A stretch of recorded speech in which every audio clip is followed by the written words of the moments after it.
তো মৌয়ের সাথে যদি কেউ ডেটে যেতে চায় তার কি কি যোগ্যতা থাকতে হবে, মৌকে এরকম গ্রুম করে নেবে কিনা? এটা তো খুবই ভয়াবহ প্রশ্ন। কি প্রশ্নটা? নীল কারোর সাথে ডেটে যাবে, হ্যাঁ, এই প্রশ্ন তাকে কি নীল গ্রুম করে নিবে, বা তার মধ্যে কি কি যোগ্যতা থাকবে, দুজনের কাছ থেকেই শুনবো আলাদা আলাদা করে। এই সববার কেন আমি আগে বলবো? ফাইন, নো প্রবলেম, আমি তোকে একটু প্রায়োরিটি দিচ্ছি। তার কি কি যোগ্যতা লাগবে, নীল তাকে কিভাবে গ্রুম করবে? আচ্ছা, ফার্স্ট অফ অল আমি কাউকে গ্রুম করতে চাই না, নট এট অল। সো এটা এরকম না যে আমি শিখিয়ে পড়িয়ে দিব সেটাই করবে, না, আমি দেখতে চাই ওই যে আমি একটু বলছিলাম যে জেনুইন সেলফ আমাকে টাচ করে। সো আমি একটা জেনুইন মানুষকেই দেখতে চাই। অবশ্যই। তার যোগ্যতা কি কি লাগবে ডেটে যেতে হলে শুনে নিন আপনারা যারা যারা যেতে চান। ডেটে যেতে হলে যোগ্যতা মানে আমাকে ইমপ্রেস করতে পারতে হবে। সেটা কি কি করে? ও মাই গড, সেটাই তো, সেটা জানাটাই তো চ্যালেঞ্জ, এটা বলে দিলে তো হবে না। তাহলে তো আর আপনাদের জন্য সুবিধা কিছু হলো না। এটাই তো টাস্ক। এটা স্টাডি করতে হবে, প্রোফাইলে গিয়ে নীল কি কি পছন্দ করে। এটাই টাস্ক। আমি কি কি পছন্দ করি ওই অনুযায়ী করার চাইতে নিজস্ব ব্যাপারটা আছে সেটাই অনেস্টলি উপস্থাপন করলেই দেখা যেতে পারে যে ইমপ্রেস হই কি হই না।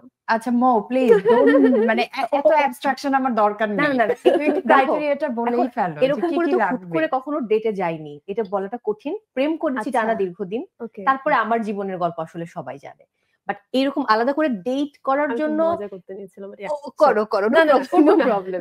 বাট আমার কাছে মনে হয় যে আমার ওই ফিলটা পেতে হবে তার কাছ থেকে যে একটা কি বলবো এটাকে, একটা ভালোবাসা রয়েছে। ডেট করতে হলো আমার কাছে ভালোবাসাটা ইম্পর্টেন্ট। মানে আমি তার প্রতি যদি আমার ভালোবাসা কাজ না করে, ফিলিংস কাজ না করে, তাহলে না আমার ডেট করার মতো রুচি আসবে না আসলে। তো আমার কাছে মনে হয় যে সে যে আমাকে ভালোবাসছে এই ফিলটা আমার আগে পেতে হবে, দেন আমি হয়তো ভাববো যে আমি কি ডেট করতে যাবো কিনা। এবং হাসিটা সুন্দর হওয়া জরুরি। না, ভালোবাসা তো আসলে এমন একটা ব্যাপার যে মানে আমার একটা গুড ফিল পেতে হবে, মানে যতটুকু দরকার সেটা তো প্রয়োজন হয় যে যে যেমনই হোক, যার জন্য যার ভালো লাগা ভেতর থেকে তৈরি হয়, এটার উপর কারো কখনো হাত থাকে না। বাট একটা মানুষকে জেনুইন অনেস্ট হওয়া এবং অনেস্ট হওয়াটা খুব জরুরি, নিজেদের মধ্যে বোঝাপড়াটা ভালো থাকা, আমার কাছে সবচাইতে যেটা গুরুত্বপূর্ণ সেটা হচ্ছে রেসপেক্ট, এন্ড সেকেন্ড হচ্ছে ফ্রেন্ডশিপ।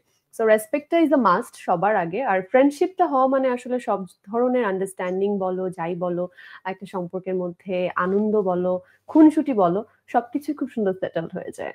আর এফোর্ট দেওয়াটা আমার কাছে সবচেয়ে ইম্পর্টেন্ট। আরেকটা যেটা মনে হয় যে সম্পর্ক তুমি আরো ভালো জানবে, সম্পর্ক এমন একটা জিনিস যেটা আসলে খুব সহজ না, এটা একটা বড় রেসপন্সিবিলিটি এবং এটা খুব ডিফিকাল্ট একটা জবও আমি বলবো। তো সেখানে অনেক এফোর্ট প্রয়োজন হয়। সবকিছু আমার মন মতো হয়ে যাবে এরকম কিছু না, অনেক কঠিন সময় আসে। হ্যাঁ, আমাকে পেয়ে আপনাদের কেমন লাগছে ক্যাফে লাইভে? ভীষণ ভালো, আমার তো খুব ভালো লাগছে। আমার মনে হয় নীলও একমত হবে, কারণ আমরা মানে 3 হওয়াতে খুব সুবিধা হয়েছে যে আমরা আনন্দ পেয়েছি অনেক। হ্যাঁ, আনন্দ পেয়েছি মন থেকে। আজকে কোনো প্রেসার আসলে সেই অর্থে ফিল করিনি, যে প্রেসার কখনোই ফিল করি না, বাট ওই যে থাকে না, দেখি কি প্রশ্ন আসে বলি, এই প্রশ্নটা অবশ্য ছিল একটু, বাট ভালো লেগেছে, খুব আনন্দ তো থাকবে। কিছুদিন আগে আমি আর মৌ একসাথে ইভেন্ট করেছি, প্রথমবার, এন্ড আমি বলবো মৌ প্লিজ বলো, মানে আমি টেনশনে ছিলাম কখন মেইন স্পিকারের ভয়েসের থেকে আমাদের ডেসিবেলটা বেশি হয়েছে। মানে আমি আর মৌ কথা বলছিলাম, মানে ও আমার থেকে একটু বেশি, মানে ওনার লেভেলটা এত দূর চলে যাচ্ছিল যে ওনাকে একটু টেনে ধরতে হচ্ছিল যে আপা একটু থামে। আমি করেছিলাম অনেকদিন আগে। হ্যাঁ, অনেক কয়েক বছর হচ্ছে।